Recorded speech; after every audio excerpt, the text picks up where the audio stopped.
This is what I would call a three-dimensional approach. Did you guys see that technique? I've never seen anything like this before, and I think it has a lot of potential. First, we're gonna take our bronzer and we're gonna place it in like a round shape all around our cheek. So this is kind of like the outline of everything. Now for the contour, we're just gonna place one dot right over here, and we're gonna blend this upwards. For the blush, we're gonna use a darker one right in the middle. I'm using Rare Beauty in shade Nearly Rose, and putting a lighter blush in the center of that. Blending it out. And now the highlighter is gonna go right over here as well. I honestly absolutely love the contour technique. Like, it made me look lifted, but then also have like a pretty full cheek. Like, look at that difference.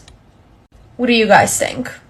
मैंने भी pink concealer trend try किया. उसमें आपको पहले blush लगाना है under eyes पे, उसके ऊपर कंसीलर लगा के ब्लेंडर से ब्लेंड करना है. लेकिन ब्लेंड करने के बाद कोई खास फर्क था ही नहीं, तो मैंने सोचा मैंने गलत किया, इसलिए मैंने अपने हाथ पे फिर से उसे मिक्स किया और फिर से लगाया, लेकिन वो फिर भी शो नहीं हुआ. So I don't know, let me know if you have tried this. Peach colour corrector या फिर ऑरेंज कलर करेक्टर. अगर आपका स्किन टोन फेयर से मीडियम है तो पीच लगाना है, और अगर मीडियम से डार्कर स्किन टोन है तो आपको ऑरेंज लगाना है. अगर आप फेयर स्किन पे ऑरेंज कलर करेक्टर लगाओगे तो बहुत हार्श और पैची लगेगा, और अगर आपने डार्कर स्किन टोन पे पीच लगाया तो उससे डार्क सर्कल्स कवर नहीं होंगे. इसलिए आपको लाइट पे लगाना है पीच, डार्क पे लगाना है ऑरेंज. मेरे डार्क सर्कल्स इतने नहीं है, इसलिए मैं कोई भी कलर करेक्टर यूज नहीं करती.